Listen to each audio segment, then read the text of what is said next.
안녕하세요. 부의 독서입니다. 2025년 10월 7일 화요일인데요. 시간이 잘 가네요. 벌써 10월이 시작한 지 7일이 되었고요. 추석 연휴도 벌써 절반 이상이 지나갔습니다. 추석이 어제였잖아요. 9월 말 같은데 시간 빨리 갑니다. 곧 올해도 지나가겠죠? 오늘 여러분들께 권력의 법칙에 대한 부분, 권력이라고 하면 조금 낯설게 느껴지실 수도 있는데 한번 읽어보겠습니다. 우리의 작은 회사 생활도 어떻게 보면 이 세상의 축소판일 수 있으니까요. 자신의 영웅에게서 영감을 찾아라. 존 콜드레이는 노스캐롤라이나에서 어린 시절을 보내면서 자신이 남다르고 특이하다고 느꼈다. 그는 반 친구들보다 훨씬 진지했으며 말로는 표현할 방법이 없는 정서적이고 정신적인 갈망을 느꼈다. 취미 삼아 음악을 시작했는데 색소폰을 선택하여 고등학교 밴드에서 연주했다. 그러다 몇 년 뒤에 위대한 재즈 색소폰 연주자 찰리 버드 파커의 연주를 직접 듣게 되었다. 파커의 연주는 콜드레인의 심금을 울렸다. 원초적이고 내밀한 무엇인가가 파커의 색소폰에서 흘러나왔다. 그것은 내면의 깊숙한 곳에서 들려오는 목소리였다. 그 즉시 콜트레인은 자신의 유일무이함을 표현하고 정신적인 갈망에 목소리를 부여할 수단을 발견했다. 그는 색소폰 연습에 몰두했으며 10년도 지나지 않아 당대 최고의 재즈 연주자가 되었다. 이것을 명심해라. 어떤 분야에서 대가가 되려면 그 분야를 사랑하고 깊은 친밀감을 느껴야 한다.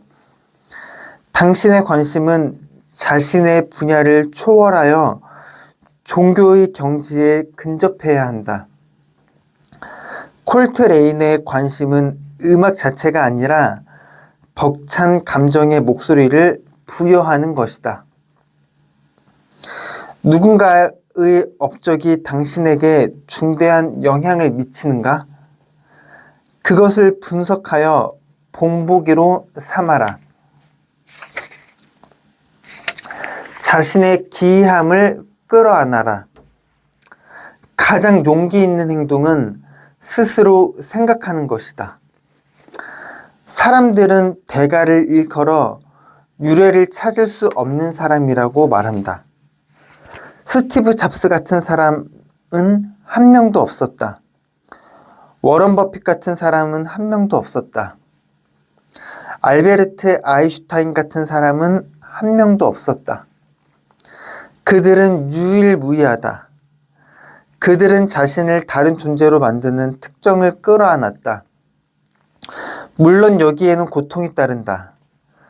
당신은 나의 책들, 특히 권력의 법칙을 싫어하고 사악하다고 생각할지도 모르지만 장담컨대 그런 책은 한 번도 읽어보거나 본 적이 없을 것이다. 내가 만들어낸 구분법, 도입부 단락, 좌우의 인용문, 형태에 이르기까지 그 책에는 나 자신의 모습과 나의 기이함이 쏙쏙들이 배어 있다. 출판사는 기겁했다. 그들이 기대한 것은 더 평범한 책이었다.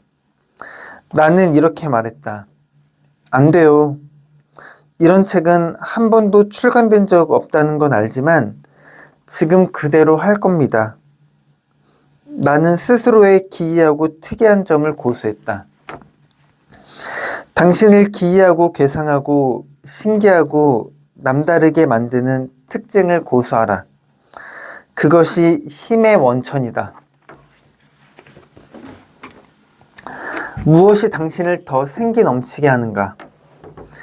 때로는 힘을 고양시키는 특정한 행위를 통해서 어떤 성향이 분명히 드러나기도 한다. 어릴 적 마사 그레이엄은 남들에게 자신을 깊이 이해시키지 못해 크나큰 좌절감을 느꼈다. 언어로는 역부족이었다.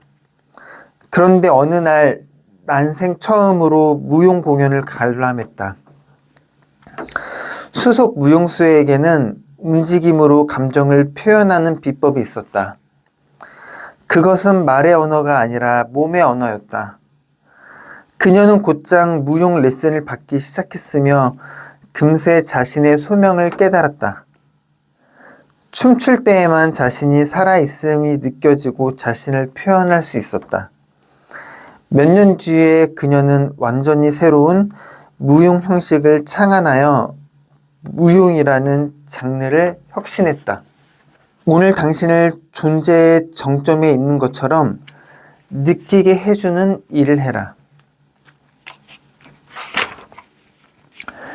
장애물이 곧 길이다.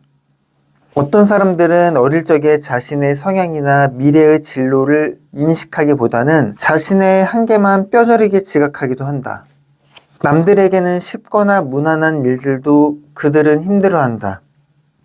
인생의 소명은 그들에게는 낯선 개념이다. 남들의 비판을 내면화하여 스스로에게 본질적인 결함이 있다고 생각하기도 한다. 조심하지 않으면 이것은 자기 충독적인 예언이 될 수도 있다. 이 운명을 누구보다 호되게 맞닥뜨린 사람은 템플 그랜딘이다. 그녀는 3살이던 1950년에 자폐 진단을 받았다.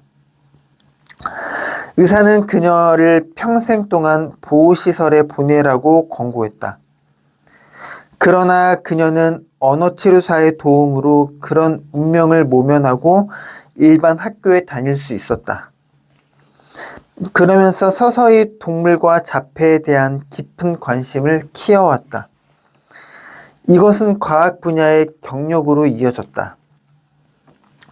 그녀는 남다른 추론 능력 덕분에 자폐 현상을 이해하는 실마리를 찾아냈으며 누구도 할 수 없는 방식으로 자폐를 설명할 수 있었다. 그녀는 난공불락일 것만 같은 모든 장애물을 극복하고 자신에게 알맞는 인생의 과업을 완성하는 길을 걸었다.